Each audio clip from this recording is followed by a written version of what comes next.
खबरों की शुरुआत करते हैं। दिल्ली में आज भी प्रदूषण से राहत नहीं है। दिल्ली का ओवरऑल एयर क्वालिटी इंडेक्स 404 दर्ज किया गया है। अभी भी खतरनाक श्रेणी में प्रदूषण का स्तर है। अलीपुर में एयर क्वालिटी इंडेक्स 433 है, आनंद विहार में 436, अशोक विहार में 438 है, बवाना में 438, बुराड़ी में 421 और द्वारका में 418 दर्ज किया गया है। दिलशाद गार्डन में 406 है, जहांगीरपुरी में 445 है, लोधी रोड में एयर क्वालिटी इंडेक्स 405 दर्ज किया गया है, नरेला में 449 है और मुनका में 429 दर्ज किया गया है। वजीरपुर में 441 है, शादीपुर में 451 है और विवेक विहार में 436 दर्ज किया गया है। दिल्ली में ग्रैब 3 लगने के बाद भी प्रदूषण फिलहाल खतरनाक श्रेणी में ही बना हुआ है। लाइव तस्वीरें हम आपको दिखा देते हैं। ओवरऑल एयर क्वालिटी इंडेक्स 404 दर्ज किया गया है। कई इलाकों में 450 के करीब पहुंच गया है। तमाम पाबंदियों के बाद भी प्रदूषण से अभी राहत नहीं मिलती दिख रही है। धुंध जो आपको नज़र आ रही है, ये लाइव तस्वीरें हम आपको दिखा रहे हैं। दिल्ली सड़कों की धुंध है ये, और ठंड की धुंध तो बिल्कुल नहीं है ये, क्योंकि फॉग नहीं स्मॉग है ये, और ये स्मॉग काफ़ी हानिकारक है। लोग क्या प्रतिक्रियाएं दे रहे हैं वो भी सुन लेते हैं। तो आपको लेकिन उससे पहले तस्वीरें दिखा देते हैं आपको। ये एरियल व्यू देख लीजिए आप, ड्रोन तस्वीरें हम आपको दिखा रहे हैं। रनिंग करता था समर्स में तो बहुत अच्छा एनवायरनमेंट होता था, साफ़ हवा होती थी, लंबा भागा जाता था। बट अभी इतनी ज़्यादा सांस फूलने लग गई, पोल्यूशन इतना ज़्यादा हो रहा है, खांसी भी हो रही है बीच बीच में, गला खट्टा हो रहा है और लंबी रन नहीं हो पा रही। तो जो एक नॉर्मल इंसान को वर्कआउट करना चाहिए एक पर्टिकुलर टाइम का, वो नहीं कर पा रहे, जल्दी थक रहे हैं, जल्दी ब्रेक लेने पड़ रहे हैं और खांसी भी हो रही है और इन्वायरमेंट इतना हेल्दी नहीं है। इसका पोल्यूशन का वजह कोई? पोल्यूशन का वजह सर ये बेसिकली एक तो हमारा इंडस्ट्रियल हमारा दिल्ली में बहुत ज़्यादा है, जिसके चक्कर में पोल्यूशन हो रहा है। देन व्हीकल्स बहुत ज़्यादा यूज़ कर रहे हैं लोग, पब्लिक ट्रांसपोर्ट कम यूज़ कर रहे हैं, एक रीज़न वो भी हो सकता है। और ये बाहर से भी आते हैं, जैसे अभी दिवाली गई है उसका भी पोल्यूशन ज़रूर होगा अभी। तो कॉम्बिनेशन है कई फैक्टर्स का, तो मैं भी उसके चक्कर में पोल्यूशन बहुत ज़्यादा हो रहा है। बट इसका हल करना चाहिए क्योंकि बहुत ज़्यादा हो चुका है, बहुत ज़्यादा तकलीफ़ें हो रही हैं लोगों को यहाँ पे। देखिए, जो दिल्ली की पब्लिक है उनकी तरफ से जो रिएक्शन सामने आ रहे हैं वो भी हम आपको दिखा रहे हैं। ड्रोन फुटेज हमने आपको दिखाई है। 3 तस्वीरें देख लीजिए आप, ये एरियल व्यू देख रहे हैं आप, ड्रोन फुटेज है दरअसल ये। दिल्ली के एम्स की तस्वीरें देख लीजिए आप, ऊपर से कैसा नज़र आ रहा है एम्स का ये इलाका। प्रगति मैदान की तस्वीरें देख लीजिए। प्रगति मैदान में तो इन स्ट्रीट लाइट्स के अलावा और कुछ नज़र भी नहीं आ रहा है। वहीं बिरसा मुंडका चौक की तस्वीरें देख लीजिए दिल्ली से, वहाँ भी हम आपको दिखा देते हैं। हवा में सिर्फ और सिर्फ धुंध है, हवा में ये जहर घुला हुआ है।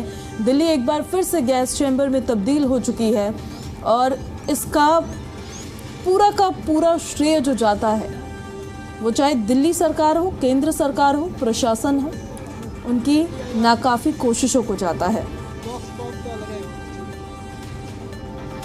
गैस चैम्बर बनी दिल्ली में अभी भी प्रदूषण का स्तर खतरनाक की श्रेणी में है। दिल्ली के ओवरऑल AQI की बात करें तो ये 404 यानी हजार्डस की श्रेणी में बना हुआ है। डार्क रेड जोन में आता है ये।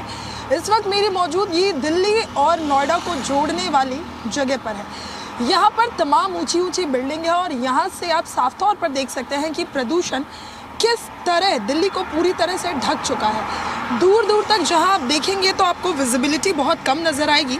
इसे फॉग और स्मॉग दोनों ही कहा जाता है, क्योंकि मौसम विभाग की माने तो दिल्ली में अब सर्दियों की दस्तक के साथ ये फॉग है, वहीं इसे स्मॉग भी कह रहे हैं, क्योंकि दिल्ली में प्रदूषण का स्तर अभी खतरनाक की श्रेणी में है। ज़्यादातर सभी इलाकों में AQI 450 के करीब है, चाहे बात अलीपुर, आनंद विहार, अशोक विहार, बवाना, इन सभी इलाकों की करें तो यहाँ पर एयर क्वालिटी इंडेक्स 450 के आसपास ही बना हुआ है। वहीं शादीपुर में तो ये 451 के पार हो गया है।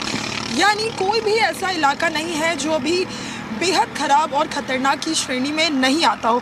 यहाँ आप दूर दूर तक देखिए, आम दिनों में सब कुछ देख पाना काफ़ी आसान होता है, लेकिन अभी दिल्ली धुंध की ऐसी चादर से ढका हुआ है कि सुबह के बाद जब दिन निकलता है तब तक स्थिति कुछ ऐसी ही बनी रहती है और इसका खामियाजा आम लोगों को भी उठाना पड़ रहा है, क्योंकि विजिबिलिटी कम होने की वजह से हादसे हो सकते हैं सड़कों पर, साथ ही लोगों को सांस लेने में परेशानी हो रही है।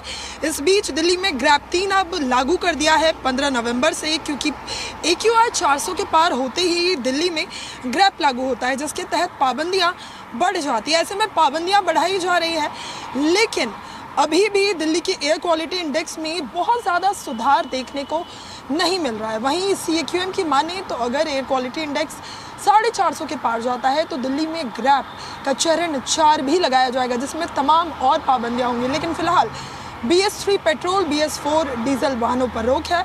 दिल्ली में जगह जगह पानी का छिड़काव हो रहा है। कंस्ट्रक्शन पर रोक, डीजल से चलने वाले जनरेटर पर रोक, छोटे बच्चों के स्कूल बंद हैं। तमाम पाबंदियों के साथ सरकार लगातार तैयारी कर रही है और इस बीच दिल्ली की हवा दमघोटू हो रही है और इस हवा में आम लोगों का सांस लेना काफ़ी मुश्किल है। वीडियो जर्नलिस्ट विक्रम सिंह के साथ नीतू झा, ज़ी मीडिया, दिल्ली। तो दिल्ली में कैसे कंट्रोल होगा ये पोल्यूशन, इसको लेकर बार बार सरकार से ही सवाल पूछा जा रहा है, प्रशासन से पूछा जा रहा है क्या काम कर रहे हैं वो। ग्रैप 3 के नियम फिलहाल लागू हैं और 404 ओवरऑल एयर क्वालिटी इंडेक्स आज का है। जिससे हालत दिल्ली की क्या कर दी है वो तस्वीरें देखकर आप समझ सकते हैं। हर जगह आपको सब कुछ धुंधला धुंधला नज़र आएगा, कुछ क्लियर नज़र नहीं आएगा, क्योंकि प्रदूषण की स्थिति इतनी ख़राब हो चुकी है कि दिल्ली की आबो हवा में जहर घुल गया है और ये स्मॉग लोगों के लिए परेशानी का सबब बन गया है। सड़कों की तस्वीरें देख लीजिए आप, मॉन्यूमेंट्स की तस्वीरें देख लीजिए आप, जहां नज़र अपनी घुमाएंगे वहां आपको एक ही चीज़ कॉमन नज़र आएगी, वो है स्मॉग। हालांकि दिल्ली सरकार ने ग्रैप 3 के नियम लागू किए हैं, प्रतिबंध काफ़ी ज़्यादा बढ़ाए गए हैं, लेकिन इन प्रतिबंधों के बावजूद कोई उतना इम्पैक्ट होता हुआ ऐसा सच नज़र नहीं आ रहा है।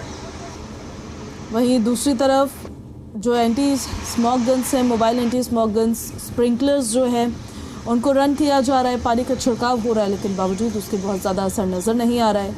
कब मिलेगी राहत? क्या मौसम के भरोसे ही दिल्ली को छोड़ दिया जाएगा जैसा हर साल छोड़ दिया जाता है?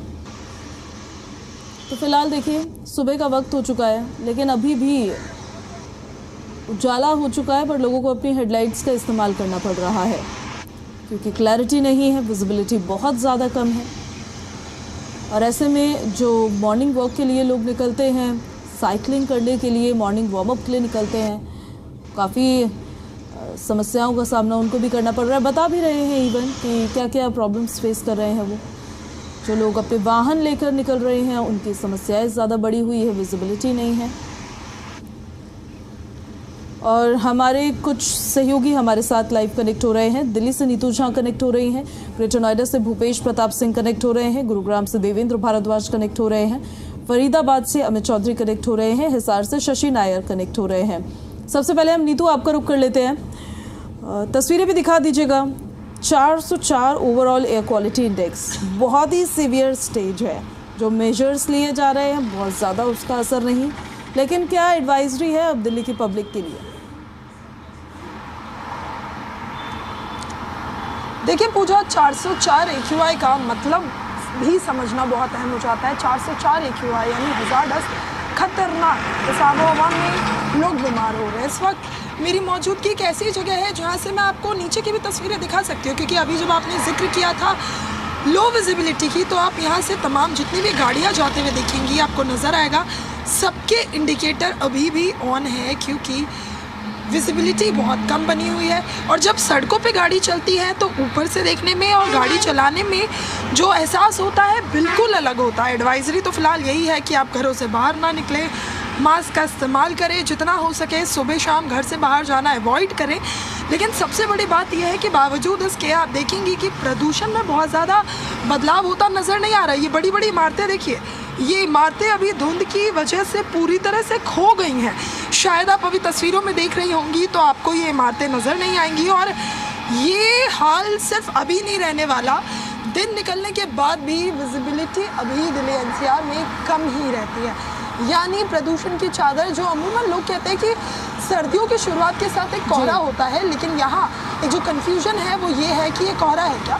लेकिन अगर ये कोहरा होता तो दिन होते ही कम हो जाता, लेकिन प्रदूषण होने की वजह से ये आपको 24 घंटे नज़र आएगा। हो सकता है दिन निकलने के बाद यानी सूरज आने के बाद ये थोड़ा सा कम नज़र आए, लेकिन प्रदूषण से जो ये एक स्मॉग की चादर बनती है ये दिल्ली NCR पर पूरे दिन नजर आती है। चालकों के लिए एक बड़ी समस्या है, जो अर्ली मॉर्निंग वार्म अप के लिए लोग निकलते हैं उनके लिए बड़ी समस्या है।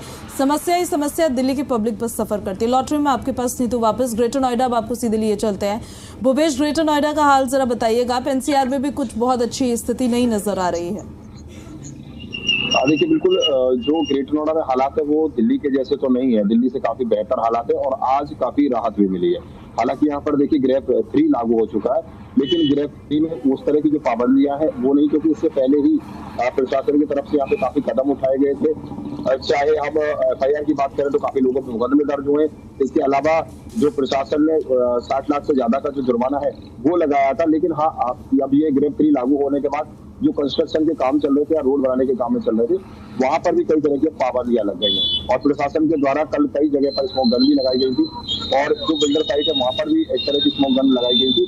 इसके अलावा जगह जगह पर प्राधिकरण हो, चाहे तीनों ही प्राधिकरण नगर पालिका हो, उनके द्वारा जगह जगह पर छिड़काव उनके द्वारा किया जा रहा है। यानी कुल मिलाकर कहें प्रशासन की तरफ से जो तैयारियां हैं वो मुस्तैद है, लेकिन अभी भी जो पॉल्यूशन है वो कहीं ना कहीं दमघोटू है, लोगों को अच्छी खासी परेशानियों का सामना करना पड़ रहा है। हालांकि दिल्ली में जैसे हालात है उससे कहीं ना कहीं नोएडा ग्रेटर नोएडा में बेहतर है। और ग्रेटर नोएडा की अगर मैं बात करूं तो आज केवल एक औद्योगिक क्षेत्र है जहां पर 300 से पार जो AQI है और उसके अलावा ज्यादातर जो AQI है वो एकदम बेहतर है और ठीक है, लेकिन लोगों को परेशानियों का सामना करना पड़ रहा है। अगर दिन में लोग निकलते हैं तो आंखों में जलन होती है, इस तरह की परेशानियां बढ़ रही है। डॉक्टरों ने भी कहा है कि जो ये स्मॉग है उसकी वजह से आंखों में जलन जरूर होगी, क्योंकि अगर लोग बाहर निकलेंगे और जिस तरह की धुंध छाई हुई है, जो क्योंकि कोहरा नहीं है और ये एक पॉल्यूशन है, तो उसकी वजह से आंखों में जलन होगी और आंखों में परेशानियां हो सकती है। जी ठीक है भूपेश, लौट रहे मैं आपके पास वापस। अब आप सीधे गुरुग्राम हम लिए चलते हैं। देवेंद्र वहां से कनेक्टेड है हमारे साथ। देवेंद्र, गुरुग्राम का हाल जरा बताइए। वहां पर आज ओवरऑल एयर क्वालिटी इंडेक्स किस तरह का है, क्या है गुरुग्राम का हाल? देखिए बिल्कुल गुरुग्राम की आबो हवा लगातार बिगड़ती जा रही है। एक तरफ तापमान में लगातार गिरावट देखने को मिल रही है, तो दूसरी तरफ प्रदूषण का स्तर लगातार बढ़ता जा रहा है। आज गुरुग्राम की बात की जाए तो एयर क्वालिटी इंडेक्स लगभग 365 के आंकड़े को क्रॉस करता हुआ नजर आ रहा है। और इस वक्त आप मेरे पीछे भी देख सकते हैं ताकि किस तरह की तस्वीर है। दिल्ली जयपुर हाईवे है और विजिबिलिटी और पीछे इस तरह की जो आपको कोहरे के रूप में नजर आ रहा है, वो कोहरा नहीं बल्कि पोल्यूशन है और लगातार इस पोल्यूशन का स्तर बढ़ता जा रहा है। हालांकि लागू कर दिया गया बिल्कुल तस्वीरों में तो देवेंद्र देख पा रहे हैं हम किस तरह से फॉग वहां पर लगा हुआ है। थोड़ा सा ऑडियो का भी दिक्कत है, ज्यादा क्लियर आवाज नहीं आ पा रही है, लेकिन स्थिति बहुत ज्यादा गुरुग्राम की भी ठीक से डई आती है। फरीदाबाद आपको अब हम सीधे लिए चलते हैं। NCR की भी बात कर रहे हैं। अमित हमारे सहयोगी वहां से कनेक्टेड हैं। फरीदाबाद में क्या हाल है अमित, जरा प्रदूषण को लेकर बताइएगा। वहां रहने वाले निवासियों के लिए क्या एडवाइजरी जारी की गई है? जी देखिए, वैसे तो फरीदाबाद एक औद्योगिक नगरी है और शहरों के मुकाबले यहाँ जो प्रदूषण स्तर है वह और शहरों के मुकाबले यहाँ ज्यादा नजर आता है अक्सर। यानी कि जो AQI है शहर का वह ज्यादा रहता है और अब जैसे जैसे तापमान गिरता हुआ नजर आ रहा है तो वैसे ही शहर का AQI भी बढ़ता हुआ नजर आ रहा है। लेकिन मैं बता दूं दिल्ली के मुकाबले अभी भी AQI जो लेवल है फरीदाबाद का वह कम है। अगर बात करें बल्लभगढ़ शहर की तो बल्लभगढ़ का जो AQI था वह लगभग 300 तक पहुंचता हुआ नजर आ रहा है, जबकि फरीदाबाद में जो AQI लेवल है वह 284 था। यानी कि 2 दिन पहले की बात करें तो यह AQI 270 था। यानी हर रोज लगभग 12 से 15 AQI बढ़ता हुआ नजर आ रहा है। और यदि जल्दी हवा नहीं चली या बारिश नहीं होती है तो कुछ ही दिनों में शहर का AQI लगभग 350 तक पार करता हुआ नजर आएगा। यानी कि यह स्तर सामान्य से 7 गुना अधिक होगा। वायु गुणवत्ता जो प्रबंधन विभाग है उसकी ओर से कल ग्रेड 3 लागू कर दिया गया है, जिसमें किसी भी नए निर्माण कार्य को शुरू करने की अनुमति नहीं होगी। हालांकि जनहित के जो काम चल रहे हैं उन्हें छूट जरूर दी जाएगी। और बात करें फरीदाबाद में 3 दिन से धुंध और कोहरे की चादर छाई हुई है। मेरे पीछे भी आप देख सकते हैं इस समय लगभग 8 बज गए हैं और धुंध की हल्की चादर नजर आ रही है। हालांकि यह सर्दी का वह कोहरा नहीं है जो हमें हमारे बचपन में होता हुआ नजर आता था। यह एक धुंध की या कहते पॉल्यूशन के कारण एक चादर सी यहाँ पर नजर आती है। सुबह सड़कों पर कुछ दिखाई नहीं देता। जो वाहन चल रहे हैं वे अपनी लाइट जलाकर बिल्कुल वाहन चालक जो है उनके लिए समस्या है, विजिबिलिटी की काफ़ी प्रॉब्लम हो जाती है। ऐसे में जो मॉर्निंग वॉक जो लोग पूरे दिन भर वहाँ रहते हैं उनकी समस्या है। आपके पास में लौटे वापस शशि जरा हिसाब का हाल बता दीजिएगा वहाँ पर किस तरह की स्थिति नजर आ रही है प्रदूषण को लेकर। बोर्ड के हाल देखिए, बेड के हाल देखिए, कितनी भीषण विभत्स हादसा हुआ है।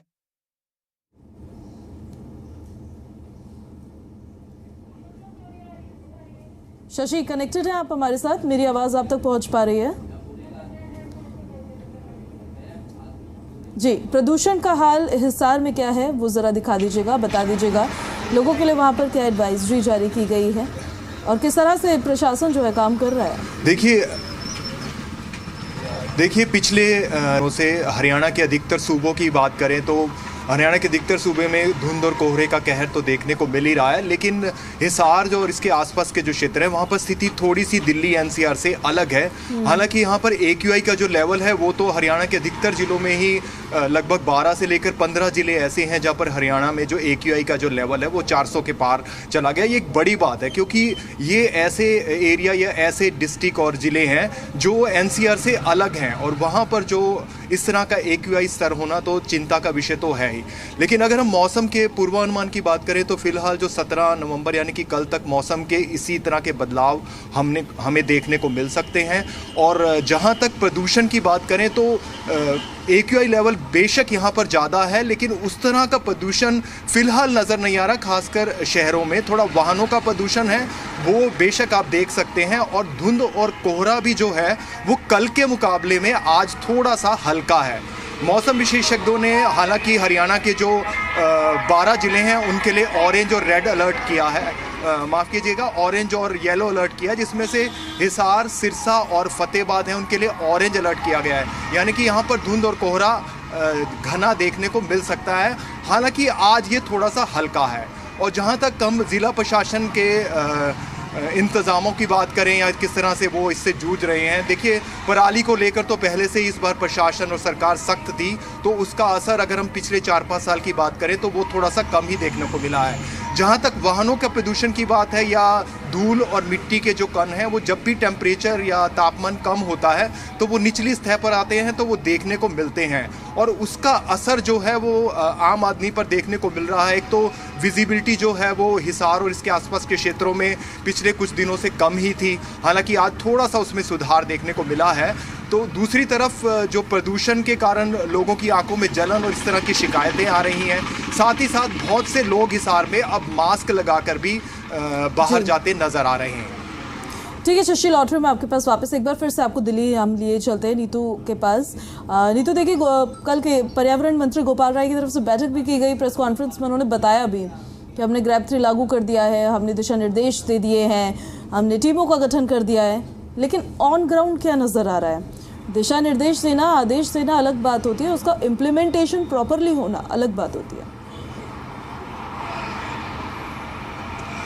बिल्कुल पूजा, यही मैं आपको बता भी रही थी कि तमाम बैठकें हो रही है, पर्यावरण मंत्री गोपाल राय बैठकें कर रहे हैं, ग्रैब 3 लागू कर दिया गया, लेकिन जब आप ज़मीनी हकीकत देखिए, मैं आपको अभी की तस्वीरें और अभी की हकीकत बताती हूँ कि मैं यहाँ खड़े होकर लाइव दे रही हूँ, और यहाँ पर क्योंकि AQI इतना ज़्यादा है कि आप अगर 10 से 15 मिनट एक जगह खड़े हो जाए तो आपको ऐसा महसूस होगा कि आप सांस नहीं ले पा रहे हैं। ये तस्वीर सिर्फ यहाँ की नहीं है, पूरे दिल्ली NCR के जितने इलाके हैं वहाँ कुछ ऐसा ही हाल है। आप देखेंगे कि जो लुटियन जोन है, जो मेन इलाके हैं, वहाँ तो पानी का छिड़काव हो जाता है, तमाम तैयारियाँ दिखाई जाती है, लेकिन बाकी जो इलाके हैं शायद वो हर साल दरकिनार रहते हैं। और यही वजह है कि आप देखिए एयर क्वालिटी इंडेक्स जब मेजर किया जाता है किसी शहर का, किसी राज्य का, तो वहाँ जितने हॉटस्पॉट होते हैं, जितने पॉइंट होते हैं, जितने स्टेशन होते हैं, सबका एयर क्वालिटी इंडेक्स लेकर एक औसतन एयर क्वालिटी इंडेक्स जारी किया जाता है। तो आप सोचिए शादीपुर हो गया, नजफगढ़ है, द्वारका है, NSIT द्वारका, ये सारे वो इलाके हैं, पटपड़गंज, जहाँ पर एयर क्वालिटी इंडेक्स खतरनाक की श्रेणी में है, क्योंकि यहाँ वो पानी का छिड़काव, यहाँ वो मैकेनिकल स्वीपिंग आपको सड़कों पे होती हुई नज़र नहीं आएगी। वहीं अगर आप अब इस प्रदूषण पर राजनीति की बात करें तो भारतीय जनता पार्टी लगातार अब आम आदमी पार्टी को घेर रही है कि पंजाब में आपकी सरकार है और सबसे ज़्यादा पराली की वजह से दिल्ली में प्रदूषण होता है। वहीं आम आदमी पार्टी का कहना है कि हम प्रदूषण को रोकने की तमाम कोशिशों में लगे हैं जी। लेकिन जब आप ज़मीनी हकीकत देखें तो आपको ये नज़र आएगा कि ग्रैब 3 लागू होने के बाद भी अगर प्रदूषण के स्तर में कमी की आप बात करें तो वो बहुत ज़्यादा देखने को नहीं मिलेगा। कल ओवरऑल AQI 409 था, आज ये 404 है। उसमें थोड़ी मेहरबानी हवा की भी आप कह सकती हैं, लेकिन अगर आप अभी प्रदूषण के स्तर की बात करें तो वो खतरनाक की श्रेणी में है। तमाम दावे और वादे और तैयारियों की जो बात कही जा रही है, ज़मीनी हकीकत कुछ और ही बयां कर रही है। और मौसम विभाग की भी माने तो अभी दिल्ली वालों को प्रदूषण से बहुत ज़्यादा राहत नहीं मिलने वाली है। जब तक बारिश नहीं होती या तेज़ हवाएं नहीं आएंगी तब तक प्रदूषण में बहुत ज़्यादा बदलाव नहीं होगा। ठीक है, आप सभी लोगों का बहुत बहुत शुक्रिया, नीतू, भूपेश, देवेंद्र, अमित और शशीन, सारी जानकारियों के लिए।